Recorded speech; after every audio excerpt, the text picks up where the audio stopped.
Here to discuss different various matters related to migration and immigration. And today with us we have Mr. Kamaljeet Singh. He is a registered agent with MARN. And welcome, Kamaljeet. How are you today? Yeah, thanks, Diljan. Thanks for having me in here today. So yes, guys, we have joined again from Aussizz Group page. We are live on Facebook. We are live on Instagram, TikTok.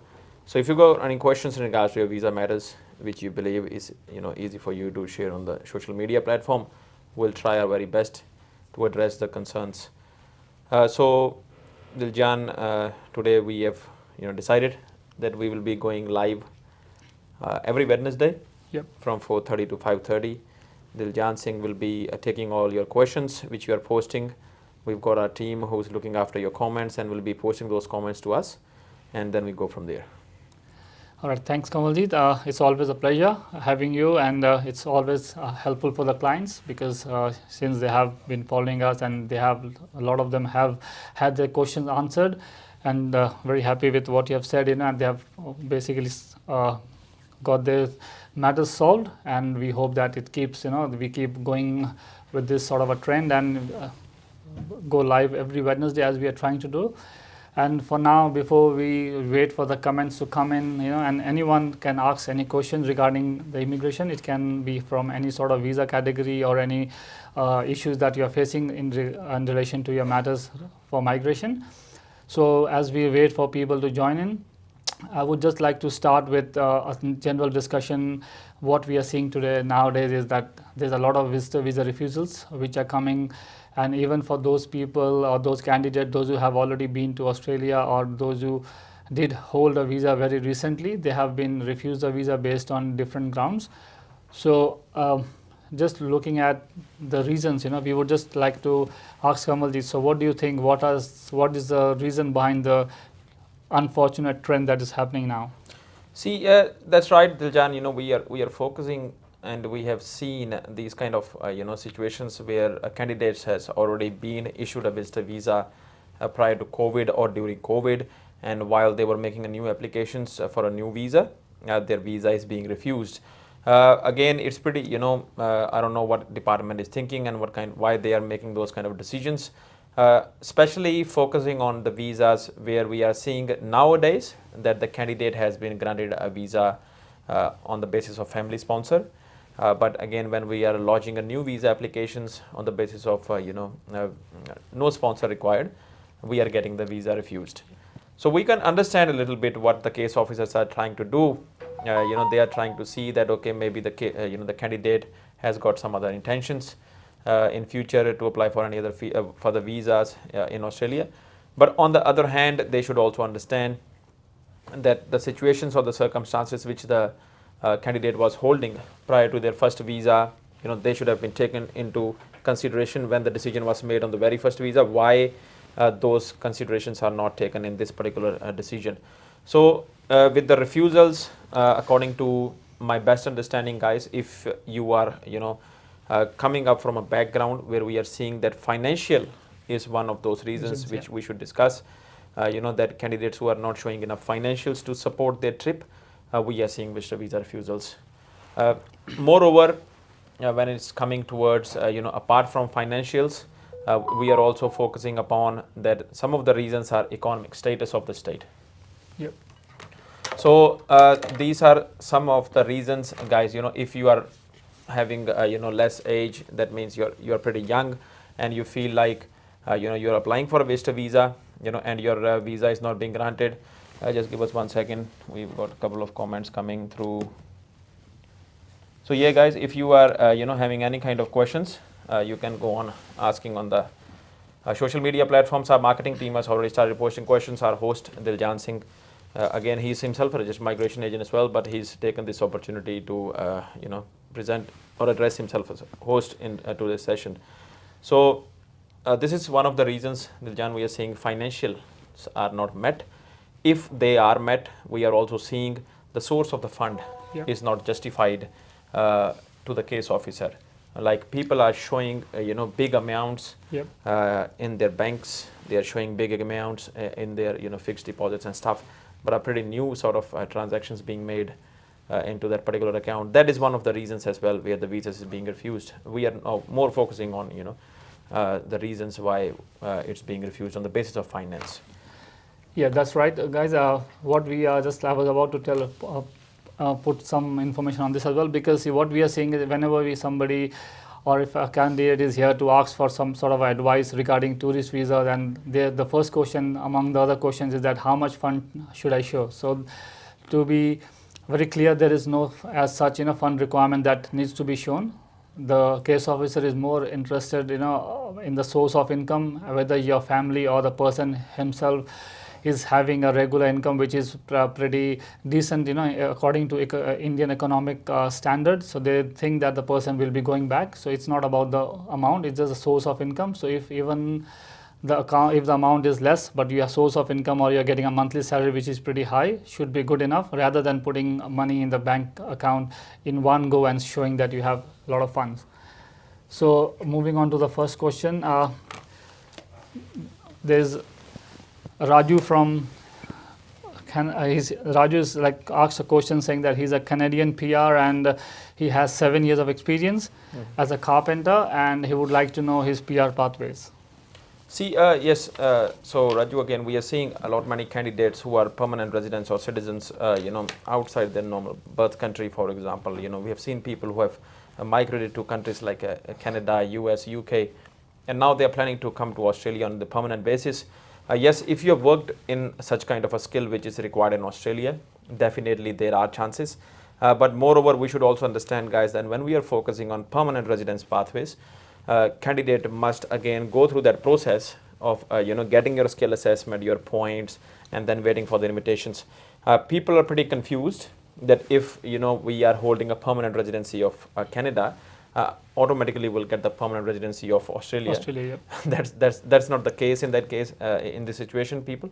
So we need to understand what kind of nationality you are holding. If you are holding particular country's passport, there are chances, for example, New Zealand citizens were given that kind of a luxury of becoming a citizen if they're meeting that eligibility criteria of citizenship. So yes, in your case, Raju, you are a Canadian permanent resident. You have been working as a carpenter, Diljan has mentioned, for a certain amount of time period. Yes, there are chances that you must obtain your skill assessment, gather your points, and there are high chances you might be eligible for 491 state sponsored visas. All right, thank you, Kamaljeet. Thanks, Raju. I think that has cleared your query, and we have got another question before we can move on to the discussion. So it's a question from Garima. And like always, people are always interested in the GSM category, and she's always she said that she's on. Just give me one. Yep. Yeah, sorry. She's on 95 points for Victoria, and then 90 points for 189, and she's basically not working in a field, so she just want to know what are the chances. What occupation is she in? ICT business analyst. See, again, Garima, first of all, thanks for joining in the live session. Appreciate your comment. Guys, when we are looking for Victoria 190 or when we are looking for 189 visas, being granted, we have seen candidates who are in health sector were given the, invites pretty fast when we are comparing to the IT sectors. So I'll probably advise you that, basically, yes, there are strong chances for you to being invited, but the concern there is you are not working. So Victoria always prefers candidates. When they are selecting the candidates, we have seen this trend. Number 1, your English must be superior. Number 2, high points. Number 3, nice salary. So we are seeing this trend, Diljan, that candidates who are following under this trend. Another one most which we are recently monitoring as well is if you are having a skilled partner. So, if you are a single candidate, in your case, Garima, there are chances we might have to wait a little bit, depending upon how quicker Victoria is going to react upon this, but there are chances. More or less, I'll advise you to probably find a job in your nominated occupation or at least skill level 1, 2, or 3. All right, thanks, Garima, for sending in the question. So moving on to the next question, it's from Parmeet, and he says that he did his GRP as a chef in New South Wales, and he's just wanting an advice which state to move to. That's See, Parmeet, if you have done your job ready program in New South Wales have not given any kind of invitation still yet. We are waiting for them to be, starting this invitation process. Again, New South Wales has been, that kind of a state who had really frustrated candidates in the past, and then students started moving outside of the state, relocating to some other state like Western Australia, Victoria, or South Australia. In your situation, I'll probably say we might wait for at least 1 or 2 invites, because if you have invested your time and you have invested your money in that particular state, let's at least wait for 1 or 2 invites to see how New South Wales is going to react upon to this particular occupation. If the trend is still the same, that they are not focusing more onto trade occupations, I'll probably advise you to either choose Western Australia or South Australia, because those are one of those states where a candidate working in the nominal occupations has got high probability of being invited. All right, thanks Kamaljeet, and thanks Pramit for sending in your query. And moving on to the next question is from Rana, and he says that the chances for 190, he's on 75 points for 190 in Western Australia as an electrical engineer. See, again, Rana, Western Australia has been one of those states who have invited candidates in all sort of occupations, from trade to IT to engineering sectors. There are chances. The concern might be the points. You have mentioned that you are holding 70 points, isn't it? 75 points, he says, for which occupation? For electrical engineer. Yes. So again, when it comes to the points, I'll probably say 80 to 85. We normally advise candidates. I'm not saying that these are not good points. These are good points. But if you are focusing on 190, there might be more stronger candidates sitting above you with higher points. So the possibilities are states always prefers cream profiles. So if you can at least try and gather more points. All right. So thanks, Kamaljeet, and thanks for sending in the question, Rana. Moving on to the next question. It's from Akbar. He's basically asking on behalf of his friend. He said that he's still waiting for the visa grant for 190, which was lodged in December.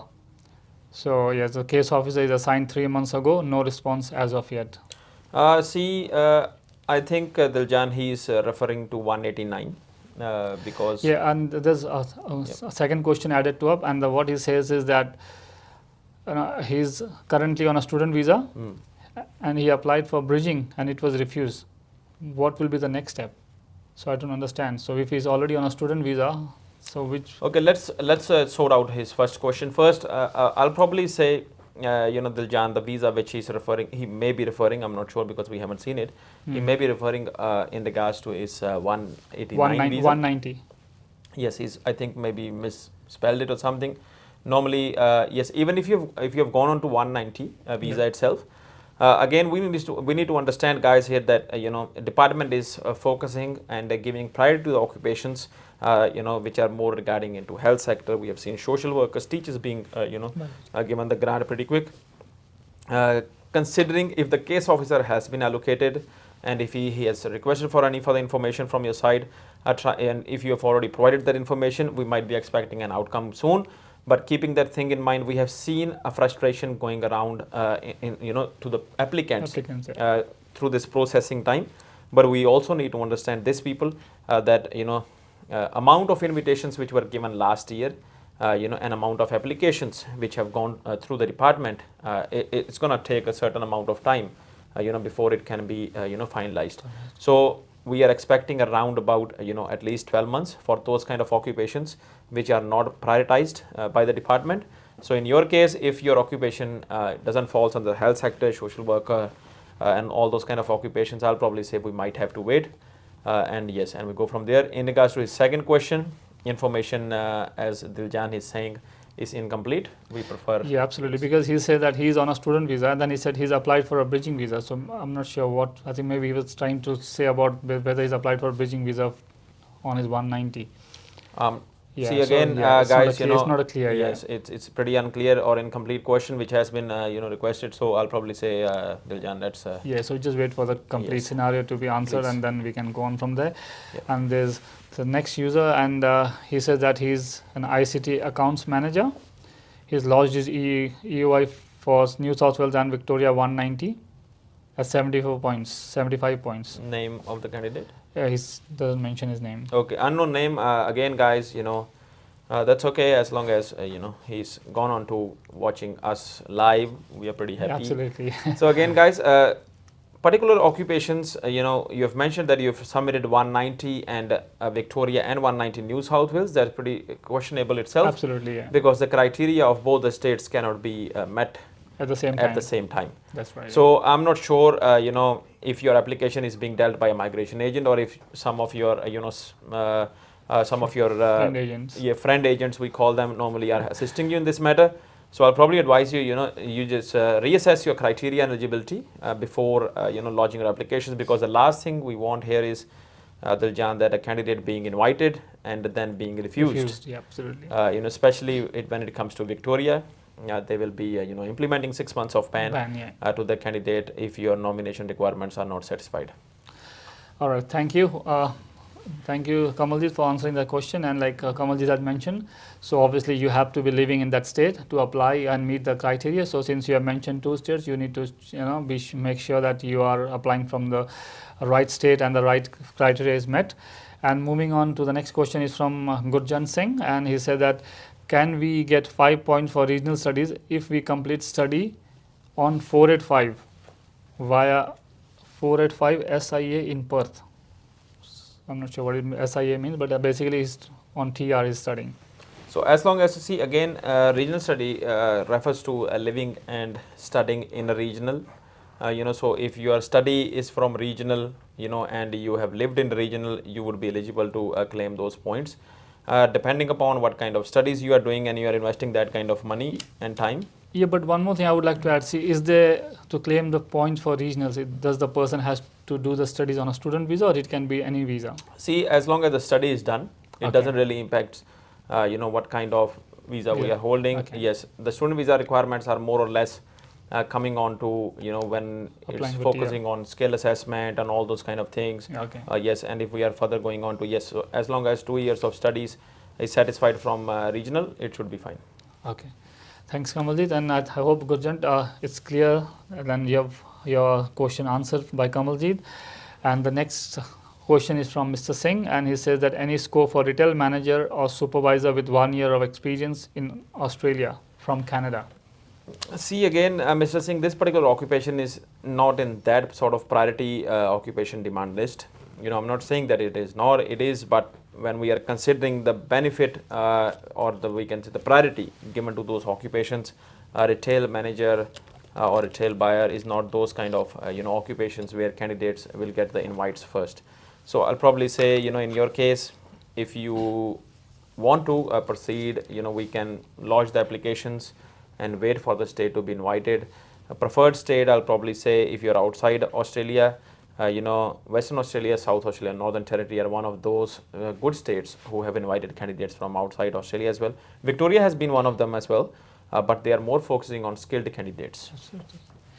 All right, thanks, Kamaljeet. And Mr. Singh, I hope that answers your question. And since we are talking about people moving from overseas, and we have a lot of clients, those who come to the office, and we do Zoom consultations as well, looking for a visa option from overseas, maybe Canada and India and other countries. So when we are looking at, migrating to Australia, like Kamaljeet mentioned at the start of the show, that, having a citizenship from a particular country does not guarantee that you will be having a Australian residency as well. So the first thing, obviously, if you're looking to migrate, is, you'll have to have a skill assessment, and then only we can proceed further. So many people have this notion that, unless you study in Australia or you have work experience in Australia, that you will be able to achieve that, but there are options for offshore candidates. So moving on to the next question, we would just like to emphasize on, what are the ways, and is there any possible ways that a person wanting to migrate to Australia has that option of getting a skill assessment based on his overseas studies or experience while he's still there, and then start the process from there itself? Definitely, Diljan, as you've mentioned, there are so many candidates who have, already met the qualification assessment criteria or, employment assessment criteria of, those kind of skilled occupations which are in demand list. It is always advisable that when you are going through a process of permanent residency in Australia, you should always meet a migration agent. Make sure when you are, having a consultation with the agent, trying to update your resume with proper duties, roles, responsibilities, so that when the assessment is being made by the agent, he or she can give you a proper advice. Coming on to candidates, if you are submitting your applications from outside Australia, we have seen countless number of clients who will come to us and say, we could have received this kind of information maybe 2 years ago or 3 years ago. So that's what we always try and educate people, that if you are planning or if you have decided that okay, we're going to be choosing Australia as our future home and we want to migrate there permanently, only meeting a migration agent itself and trying to clearing your queries, making the assessments would be the best advice we can give, because there are many qualifications. For example, we have seen that candidates who might have already studied bachelor's of engineering would be eligible to get their skill assessment as an engineer. This is one of those examples. We have also seen where candidates have done bachelor's of commerce were eligible to get their skill assessment as an accountant. Yep. So there are all different sort of categories where a candidate has completed the qualification already and is eligible for the skill assessment, which is one of those categories, eligibility criteria which the candidate is meeting. And then comes your points. Yeah. Yes, even with the points, Diljan, we must educate the clients rather than focusing on IELTS. Sometimes it's easier to go on to PTE situation because PTE exams are way more easier and the result outcome is pretty quick. Absolutely, and they are like what we have seen, that there are chances that you will score higher in PTE than IELTS for most of the candidates, not all, but there are people who still prefer the old IELTS sort of examination. So they are comfortable with that face-to-face, but for people, those who are sort of, those who run away from English or, want to score higher marks, obviously the PT is the one that you should go for. And like we've just discussed, regarding the skill assessment, there are a lot of candidates like Kamaljeet was mentioning, that those who are unaware of the process and the criteria, so they always think that, until I go to Australia, then I will plan everything out. So, but you can plan everything while you are at any different location, provided you have all your requirements met. Yep. Again, adding on to that, Diljan, again, we are not advertising or we are not sponsored by PTE. Okay, no, so it's your personal choice, guys. You want to do PTE, CAE, NATI, or TOEFL, whatever you guys are comfortable with. Preferred is PTE because of the feedback which we getting. Yes. All right. Thanks for adding on to that. And moving on to the next question we have now it's from Nitesh, and he says that in the October round, Western Australia invited applicants way more than their allocation. Additionally, all engineers were invited at 95 points. Can we expect invitations to come at 90 points as well?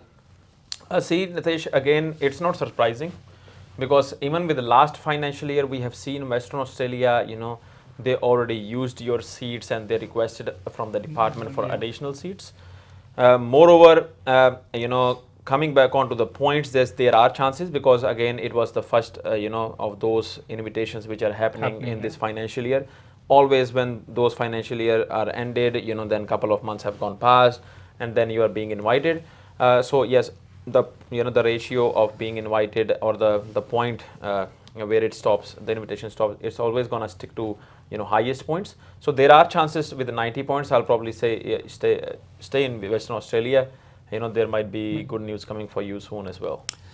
All right, thanks Kamaljeet, and thanks Nitesh for sending in your question. We were always here to help you, and we would recommend that if you can obviously tell your friends, anyone who wants to join you, every Wednesday will be here. And the next question is from Aditya, and he says that for a 190 application for grant applied on 4th of January 2023, South Australia, the application on the account still shows receive. How longer do you think I have to wait to hear anything? So basically, name of the client? Aditya. Yeah. See, again, Aditya, again, thanks for watching. As I've mentioned earlier, that people are pretty frustrated with the duration or the processing time and the department officers are taking. But again, we should understand their own will sort of work, especially considering the invitation round which happened last year for 189. So there are again waiting time period going on, Plus, they've also mentioned the priority is given to those occupations which are more regarding health sector. We have seen social workers, teachers as well. So in your case, if your occupation, did he mention any sort of an occupation? No, he did not mention it all. He just said that he's applied for 190 South Australia in January, and Yes, he's in waiting. Yeah. So again, because it's permanent visas, guys, you know, we need to understand it's a lot many things which will go around the visas as well. So again, if your occupation doesn't fall under priority processing, you know, or I should say in simple language, like if it's not health sector or regarding community, there might be you know, chances that we might have to wait longer. All right. Thanks, Kamal. And we have a question regarding our first topic we started with, the tourist visa. And Raman wants to know the tourist visa changes for brother on student visa. Brother on student visa. Tourist visa chances for brother on student visa. I think it should maybe be it's the other way around. It should be the other way around. That's okay. That's okay, guys. Again, guys. So these are one of those lucky ones. We are seeing people who are being you know, given the tourist visa, visitor visa. You know, again, there are strong chances, but we need to understand, guys, you know, when you are trying to jump onto a student visa from a visitor visa, it does not really means you know, that the criteria of the tourist visa and the visitor visa and the student visa is same. Yeah, absolutely. Okay, I'll give you a short example. A candidate, you know, completed their bachelor's of commerce or bachelor's in business whatsoever back home, and they have arrived here on a visitor visa. They come to our office and they want to have a discussion about, or you know, about a student visa. We have seen you know, sometimes the candidates are given wrong advices, choosing diploma level courses which are not even, you know, basically lining up with something in future. So we need to understand that when you are submitting a student visa application, okay, the criteria is one thing. Understanding the GTE criteria, whether you are a genuine temporary entrant criterion, meeting a candidate or not, we need to understand that okay, what kind of course we are choosing, Yep. you know, how this is going to help you in future, what kind of ties we are holding back home, whether it's, you know, family ties, community ties, employment ties, you know, any kind of investments you have made. So it will be a lot many assessments a counselor will make, you know, before they will be advising you. So yes, tourist visa is one thing, you know, chances, again, depending upon what kind of, you know, course I'm choosing, what kind of, you know, GTE statement you are giving, do you understand all the process, how the student visa works. There, on that particular basis, we, you know, there are chances that the visa will be granted. All right. So while we wait for more questions, you know, and we'll just like obviously continue with our discussion as well. So like obviously thanks everyone who has joined us. So moving on to the discussion, we are talking about skill assessments, you know, from overseas. So we have a trend, you know, like nowadays that everyone and anyone wants to do nursing courses, you know. So are there any other pathways apart from nursing which are considered, you know, as strong as, you know, in the sense that it's according to immigration for the PR purposes as well as, you know, from job perspectives as well? See, guys, you know, yes, that's right, Diljan. We have seen people, they, you know, sometimes do not prefer going on to study nursing, you know, and for some reason. But again, it's all personal preferences of the candidates or their career preferences. Yep. When it comes to other options, in my opinion, I can advise is one of the occupation is called occupational therapist. Pretty nice occupations, you know, when it comes to community work. Yep. This is a nice occupation. Another one which I can suggest the candidate is medical laboratory scientist. Yeah. Again, considering this particular occupation, medical laboratory scientist, if your course is accredited, you know, there are straight away skill assessment pathways, okay, as long as other requirements like English should be met. So yes, if you do not want to, you know, go into nursing pathway, you know, we can advise OT, occupational therapist, we can advise laboratory scientist, we can also social work. Yes, that's where I was going to come. We can also go on to social work, or you know, we can again go on to teaching as well. But sometimes, you know, people are more like, you know, everybody is going into teaching. I don't want to go into teaching. That's right. I want to invest my time and money into something. So these courses would be one of those.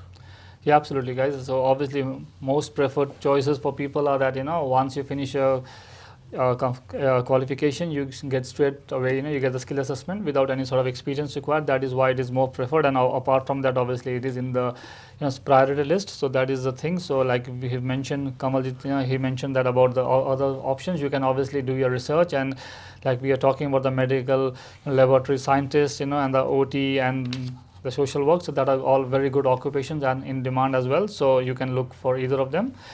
And moving on to a next scenario is that a person is from overseas. His name is Ibadat. So what happens is, like, he's sent a question saying that he's done BCom and he has 4.5 years of experience as a software engineer.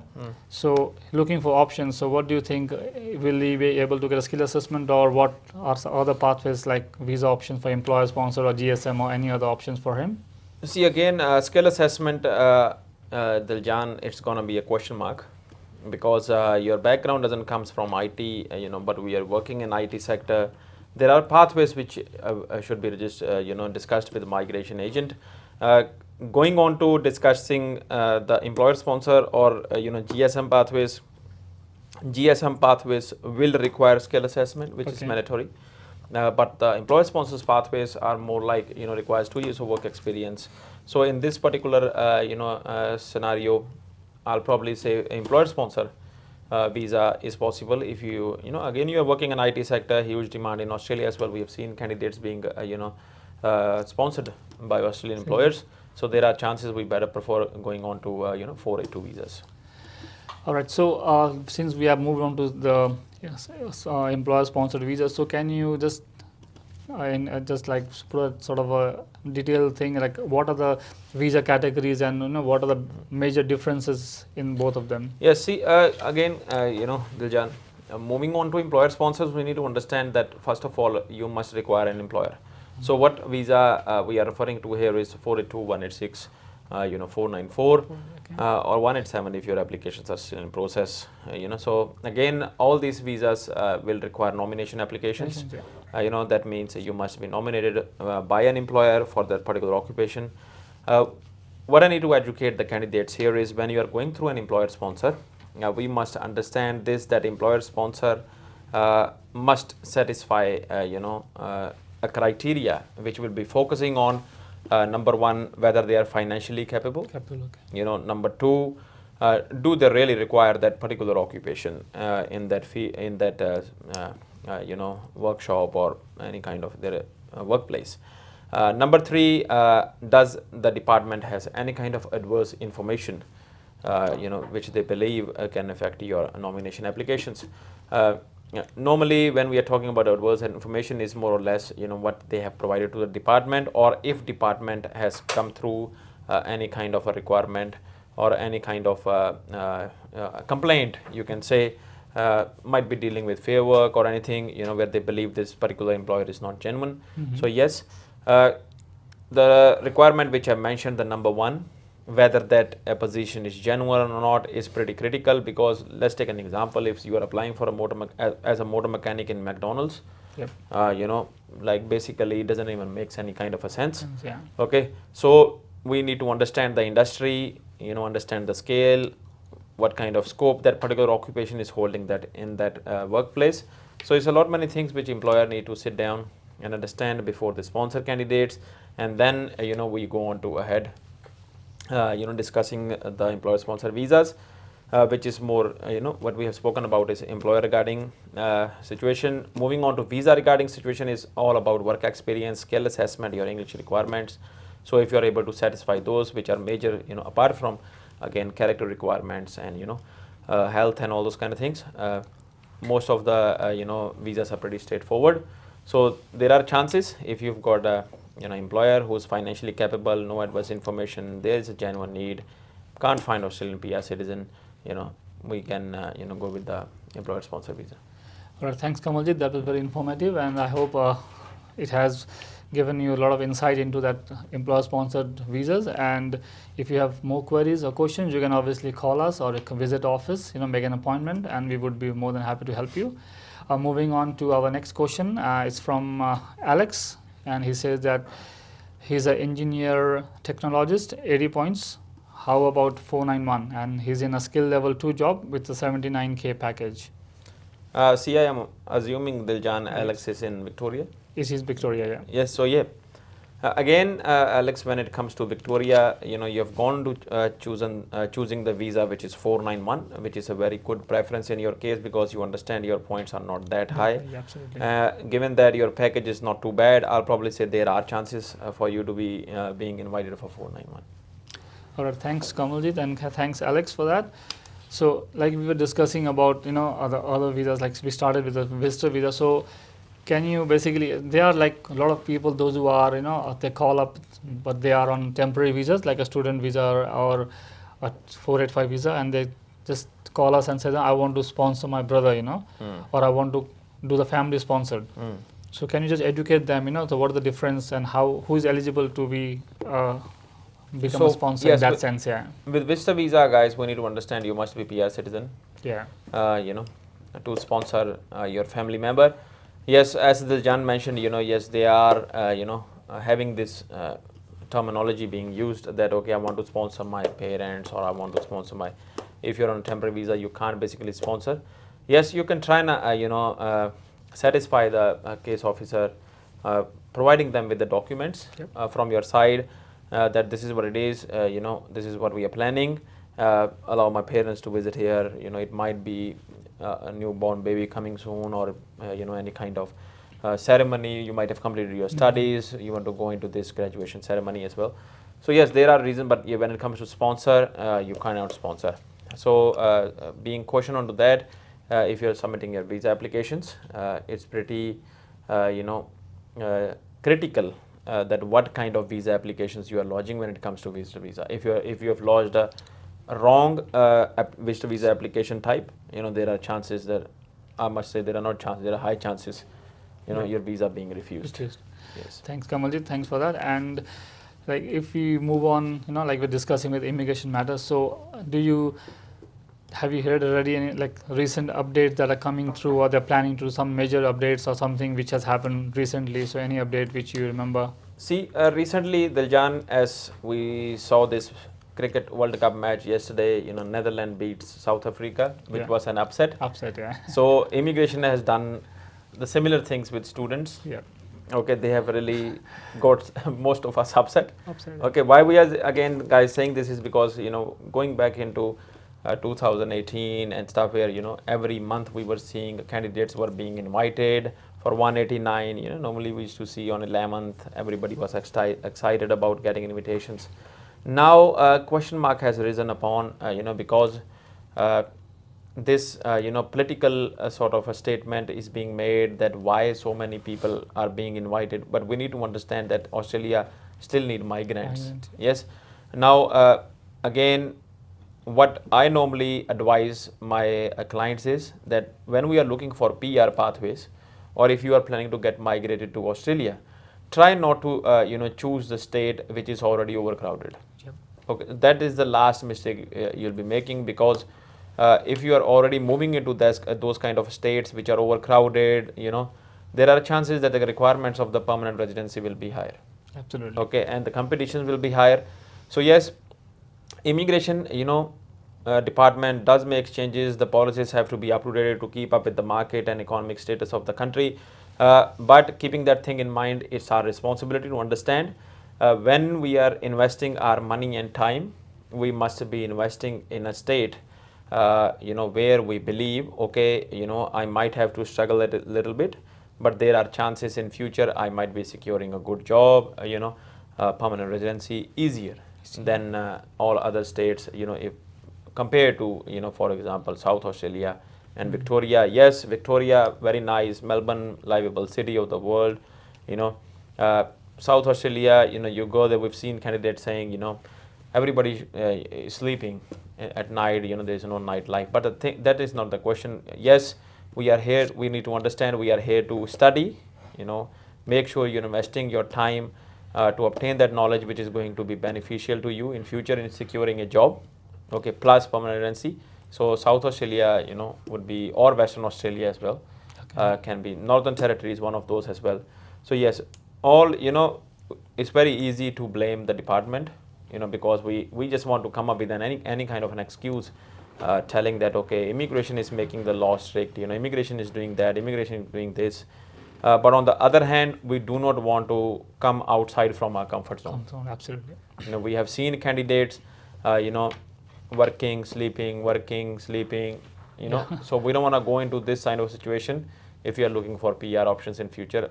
If I was a student, what would I advise is, as soon as you have landed in Australia, go and meet a migration agent and see what is your future plan.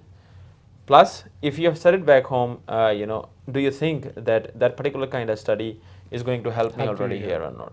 You know, so this is us, guys. You know, we need to understand, we need to get serious.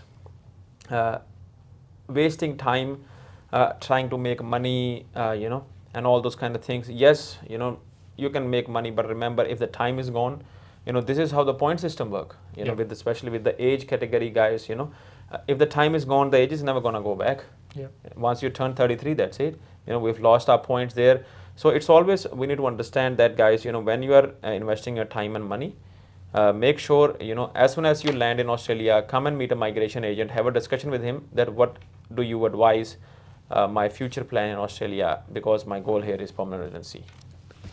Okay, thanks Kamaljeet, thanks for that. And like one more question that comes to our mind, you know, like what we see in normal trends is that, you know, if there's a trend that everyone at a certain point of time, you know, moves towards the same occupation, you know, so if somebody is doing commercial cookery, everyone goes in that direction because they think that it's easy. Same with nursing, you know, although it is there, but again, like you said, it's getting overcrowded. So people should look at different occupations. There are various, you know, a lot of like thousands of occupations that are on the list, you know. So I think we should do a bit more of a research and see your interest, you know, which in area you are interested in, and whether that leads to a good thing, you know. So there are a lot of occupations which the people are not aware of, you know, which can be even stronger and better options for them in the future.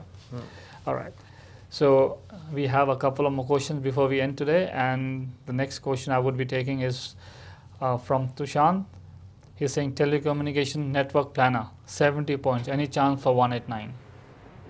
See, again, when we are coming to those kind of an occupations, remember, you know, they are related to engineering, you know, but not engineering.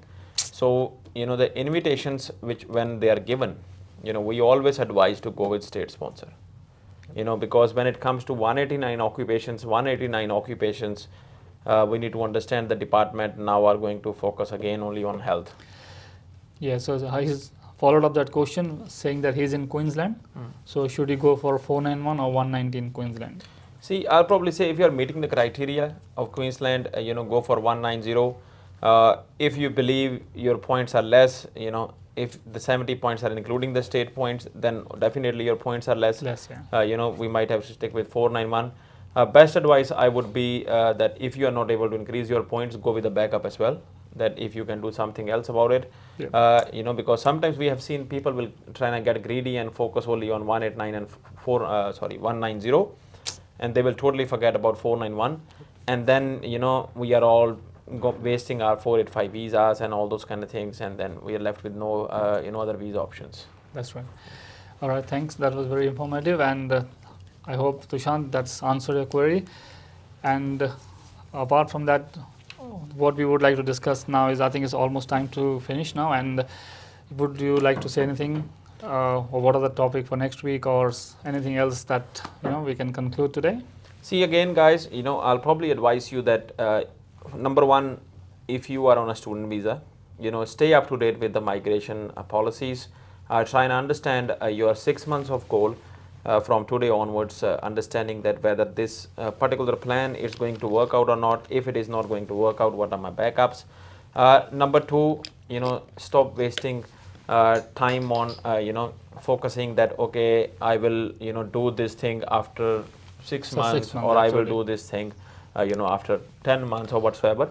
Because what will happen is sometimes what you have assumed, you know, might take more longer. For example, NATI, clearing NATI. Sometimes we, you know, advise candidates that, okay, can you please, you know, go on to clear NATI because it will give us extra 5 points, which is a CCL examination. You know, for them, sometimes at the start they'll say, okay, nah, it's easy thing, we'll just get it done. And then the next thing you are seeing there is they are wasting 6 months, and they have still not even cleared it. So, you know, I'm not saying that all the individuals are same. Absolutely. What I'm trying to say here is that you yourself know your capability, whether you guys can do this or not. If yes, go with the plan. If not, go with the backup. Backup, absolutely. This first thing. The last before we wrap up, whosoever watching our session every Wednesday will be coming live. Myself, Diljan Singh, and our other migration agent Jagdeep Singh will be joining us, answering all your questions from 4:30 going on to 5:30 or 5, whatever is necessary. If there are any updates, we'll be discussing that as well. If you believe there is such kind of a visa matter which has to be discussed personally, you can leave us a comment. Our marketing team will be following up upon understanding your situation. And apart from that, if you are in all different states in Australia, go and meet your registered migration agent, nearest Aussizz registered migration agent, to at least make an assessment upon that what is our plan. And then hopefully everybody will get permanent soon. Thanks, Kamaljeet. That was very helpful, and I hope the candidates or the applicants have enjoyed. And please leave your comments, like he said, and if you want, you can give us a call, visit our office. We are there to help you. And like Kamaljeet said, planning is obviously the best thing you can do. So it doesn't matter whether you have landed today or you have landed a month ago. So it's never too early or too late. So just plan ahead and and just focus on your main goals, and so that you can achieve your target in the allocated time, and so that you can just be free of all this visa matters, and then enjoy your life in Australia. Thanks guys, thanks for watching us. Thanks Kamaljeet.